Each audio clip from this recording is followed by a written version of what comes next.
Not the first time Kurupt has faced danger. This is the same rap legend who once had a deadly run-in with Timothy McGee, known as the Monster of Atwater, a clash that claimed the life of Kurupt's bodyguard, Dwayne "Draws" Dupree. On January 12, 2026, shocking news broke that Kurupt, one half of Thad Dog Pound, was in critical condition fighting for his life. Early reports were unclear about what exactly happened, but everyone knew it was bad. Within hours, fans and fellow artists flooded social media with messages full of love and prayers. Daz Dillinger, Kurupt's longtime partner in music, took it especially hard. He jumped on Instagram, posting old photos and begging everyone to pray hard for my brother. So Daz Dillinger posted and he said, "God said we shall live and not die. Want to send a big shout out to my big brother, official Kurupt. Get well speedy. Need all fans to send Kurupt a get well message." In one emotional post, Daz mentioned legends they'd already lost, like Nate Dogg and their cousin Joe. That hit deep and reminded everyone how fragile life can be. At that point, Kurupt had already been in the hospital for weeks, which made fans even more worried. As time went on, updates started sounding more positive, with word that Kurupt was finally improving. Still, people aren't relaxing just yet. Everyone knows his history and how close he's come before. This latest scare didn't just come out of nowhere. To really understand the weight of this moment, you have to rewind back to September 2019, when another major health issue nearly took him out. Back then, Kurupt appeared on Marriage Boot Camp Hip Hop Edition with his then-girlfriend Tony Calvert, hoping to fix things between them. But their relationship was already falling apart, full of drama over his drinking and rumors of cheating that followed them straight into the show. Boot camp to try and get it together. You know, we got a couple bumps in the road and things like that. And, you know, we figured that we'll come here and give it a try. With the beer and the hard, and that's like your sixth one. Like, you can't slow down. Like, you've had more than a whole full one already. No. Yes, you have. And to make things worse, the environment inside that house was chaotic. Definitely not the kind of place where healing or peace could happen. The house was fully stocked with alcohol, and one night, things went completely off the rails. Kurupt drank way too much, pushed his body past its limit, and ended up collapsing. It got so serious that he had to be rushed straight to the hospital. Because of that night, he missed 2 full days of filming, trying to recover and get back on his feet. The whole situation shook everyone in that house. It was a harsh wake-up call for the producers, who realized they had accidentally created a dangerous setup. After that, alcohol was banned from the house for the rest of the season, and there were even talks about keeping that rule forever. But that wild night was just one part of a much bigger problem. See, the fallout didn't begin there, and it definitely didn't end there either. Over the years, Kurupt has opened up about his personal battles he's been fighting behind the scenes. At one point, things got so bad he suffered back-to-back seizures and was hospitalized in Utah. Doctors didn't waste a second. They ran tests and found the cause right away. They linked it directly to years of heavy drinking. His body had taken a serious beating. His liver was damaged, his kidneys were struggling, and even his pancreas was under stress.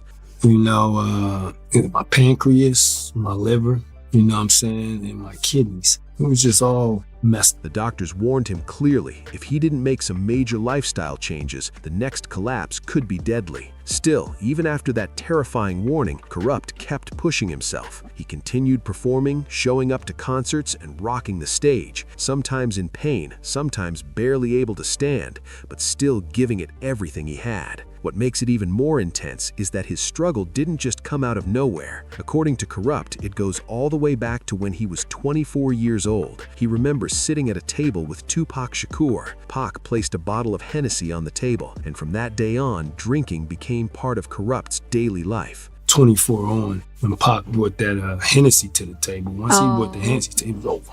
Oh, it was over.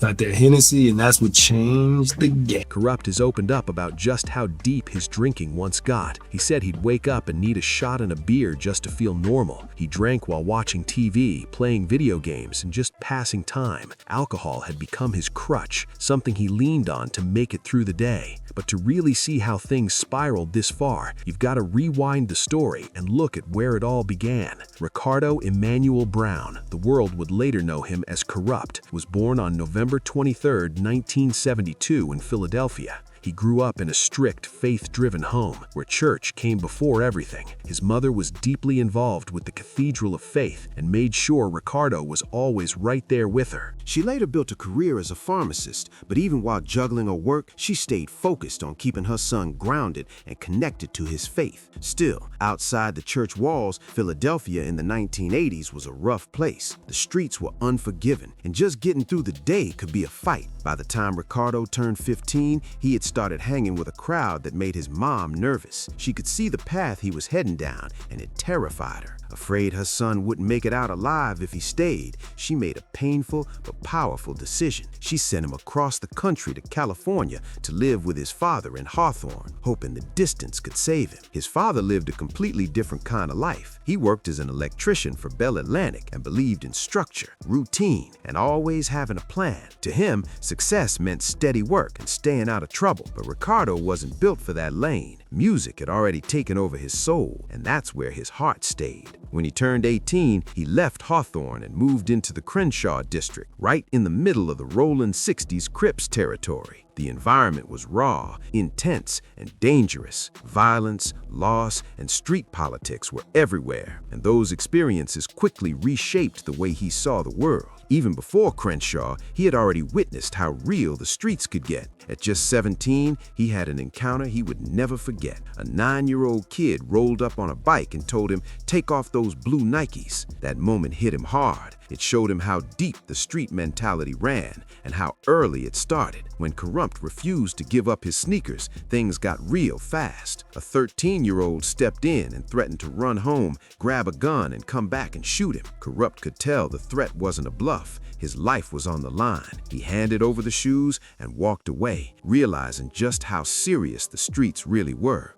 He made it through life in the rolling 60s and eventually became part of that world. But instead of letting it break him, he turned his pain into power. Kurupt earned a name as the neighborhood MC, always ready to spit bars, battling anyone who stepped up until he ran out of breath. His real break came in 1991 at the Roxy Theater. At just 19 years old, this Philly-born kid with a West Coast attitude was hungry for a shot. When a woman challenged Snoop Doggy Dogg's crew to a rap battle, Kurupt jumped right in and started tearing through everyone on stage. Snoop, who was already building a name for himself, had to jump in to see what the kid was about. The two went head-to-head for nearly 20 minutes, neither backing down. Kurupt came with raw, in-your-face aggression, while Snoop stayed smooth and laid back. When it was all over, they shook hands, and Snoop told him, "If I make it, I'm coming back for you." And he kept his word. Snoop was the influence all the way around. You know, as I grew up, when I was young, that was one thing, but once Snoop came into my life,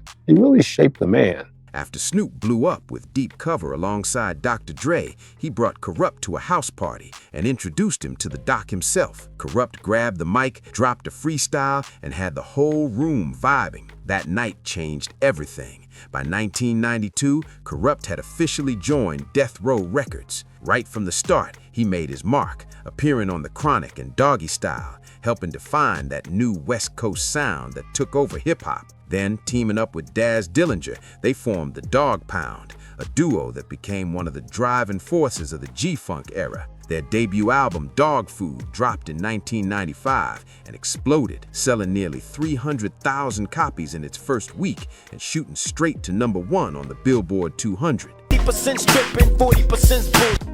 Industry shady. But the success didn't come easy. Activists like C. Dolores Tucker went after the project, accusing it of spreading negative messages. That led to a 3-month delay before it finally hit the shelves. By 1996, Death Row was raking in nearly $100 million a year, but behind the scenes, everything was crumbling. Violence was up, and Suge Knight was fueling the fire by pushing artists to go after the East Coast. When Tupac joined the label, things got even tenser. Kurupt and Daz Dillinger dropped New York, New York with Snoop Dogg, and the video showed them knocking down skyscrapers like giants. New York didn't take that lightly. While filming in Manhattan, their trailer was shot up. No one got hurt, but the message was loud and clear. Danger was following Kurupt into one of the darkest chapters of his life. Kurupt later described that period as a solemn, low state, a time when everything around him was crumbling. By 1999, the pressure wasn't just coming from the music industry, it was coming from real danger in the streets. The peak of that chaos hit on October 17, 1999, at Echo Sound Studio in Atwater Village. Kurupt was there working late, finishing his second solo album, The Streets Is a Mother. Around 11:40 p.m., the session wrapped up and the crew stepped outside onto the patio for a quick breather, completely unaware that the night was about to take a deadly turn. That night, Daz Dillinger was there, along with a few close affiliates,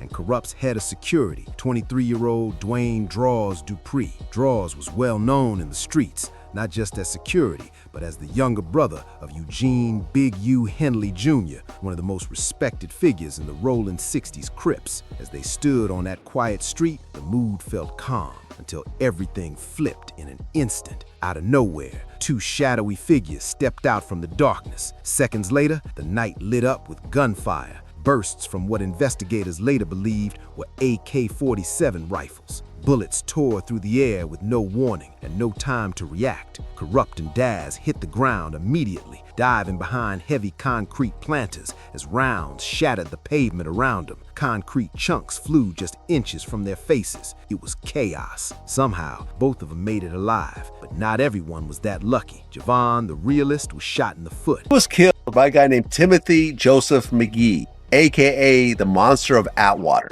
Draws was the bodyguard for Kurupt at the time, and he was shot and killed in 1999 outside a music studio in LA. Willing actor fool Givens took a bullet to the calf, and Draws, the man whose job was to protect everyone else, was hit multiple times in the chest. He collapsed on the patio, tragically died at the scene. Almost instantly, both the streets and the media started connecting the dots, pointing fingers at a diss record Kurupt had dropped not long before called Calling Out Names. In that track, he went all in, mentioning DMX, Ja Rule, and Irv Gotti by name. Tension with DMX was especially personal. Kurupt had been engaged to Foxy Brown since 1997, but by 1999, rumors were flying that she was seeing DMX, her label mate at the time. Kurupt even claimed that Foxy passed along an idea for a track that was meant for him, straight to DMX instead. So when Calling Out Names dropped, it was pure emotion. Every bar came straight from how he really felt. He even went as far as warning DMX not to show up on the West Coast. Fans couldn't believe how bold it was.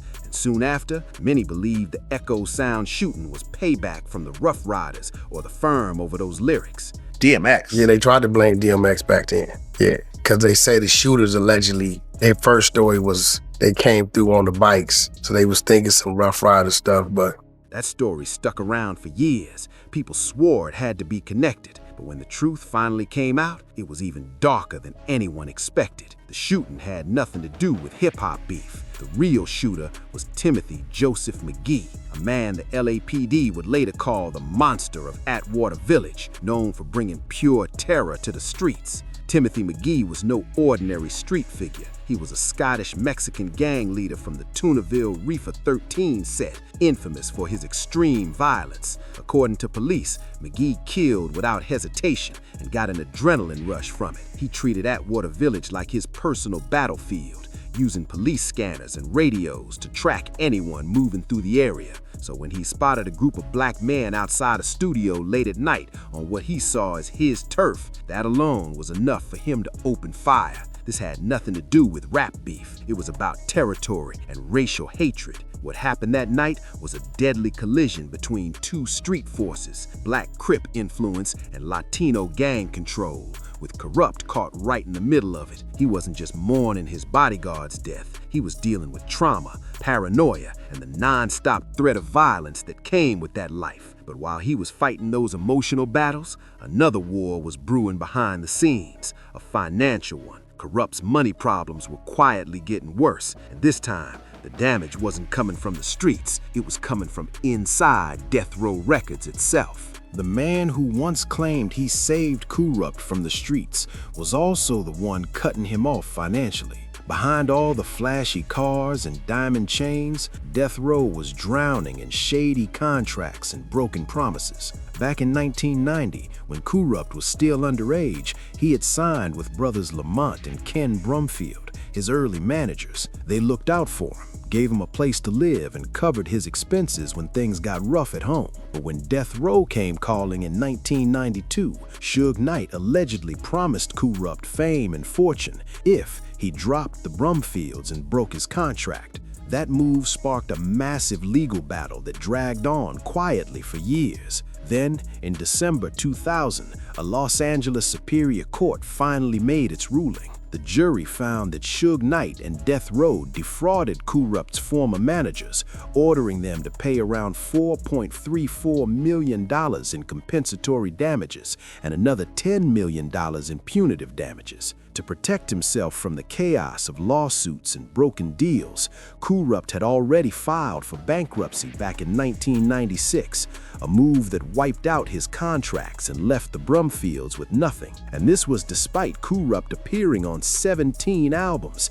signing new deals, and still putting out hits with the Dog Pound. It looked like he had finally escaped the Death Row curse until 2002, when he shocked everyone by returning to the same label. Not long after Suge Knight got out of prison, Kurupt re-signed with the rebranded Tha Row. Suge pulled him back in with a massive offer, reportedly $3 million and a vice president title. When Suge got out, we had a healthy conversation, and he offered me a position, and I took the position. It's something I wanted to do at that time. I really didn't feel like, I think I was over. Fans couldn't believe it. After everything that had gone down, Kurupt was back where it all started. On the surface, everything looked normal, but behind the scenes, it was a strategic chess move. Suge Knight was working to break apart the Dog Pound gangster clique from the inside, and his plan caused instant chaos. The West Coast was stunned. Daz Dillinger and Snoop Dogg felt completely betrayed. What had once been a tight brotherhood suddenly turned into all-out war. Daz hit the studio fast, dropping diss tracks like "You Ain't Shit," while Snoop took shots in interviews, calling the crew a dysfunctional family. Kurupt didn't stay silent either. He clapped back hard with his album Originals, which featured the ruthless diss track Eat a D. For nearly 3 years, one of the strongest alliances in West Coast rap history was torn apart, all fueled by Suge Knight's mind games and old-school power tactics. It was painful for fans to watch the unity that once defined Death Row and the Dog Pound crumble into beef and broken trust. Around the same time, another major piece of Kurupt's career was hanging in limbo. Back in 1996, he had formed a hip-hop supergroup called the Four Horsemen with Raz Kass, Killer Priest, and Cannabis. On paper, it was a dream lineup. 4 elite lyricists representing the 4 horsemen of the apocalypse: pestilence, war, famine, and death. Fans were hyped, but the music never fully dropped. What should have been a classic became one of hip-hop's most delayed projects ever. Contract drama, label politics, and Kurupt's ongoing legal mess with Death Row kept the group locked up for more than 2 decades. Over the years, the Four Horsemen kept teasing fans with snippets and underground releases, but the full project just never came together. Each member faced their own battles, from legal troubles to time behind bars, and soon the group turned into a myth, a legend that fans only whispered about. Then, finally, in 2021, more than 20 years later, they dropped The Last Ride. It gave longtime fans long-awaited closure and reminded everyone just how powerful that lineup really was. Through all the chaos, setbacks, and even the recent health scares, Kurupt's legacy still stands strong. He's the definition of a survivor, a street poet who rose above the madness and left a permanent mark on hip-hop. Kendrick Lamar has openly said that Kurupt is one of his biggest influences, calling his own style a mix of Kurupt, Tupac, and Ice Cube. Eminem also gave him his flowers on Till I Collapse, naming Kurupt among the greatest rappers of all time, right next to Biggie, Nas, and Jay-Z. Kurupt reshaped the West Coast sound, mixing Philly-born lyricism with raw LA energy, helping Death Row reach its peak at over $100 million a year. But he didn't stop there. He branched into acting, landing roles in movies like Hollywood Homicide and Johnson Family Vacation. He even stepped into executive roles, guiding new artists and trying to steer them away from the same streets that almost took his life. No matter what's happening now, Kurupt's stamp on hip-hop is permanent. His story is heavy, his road was rough, but his impact, that's forever.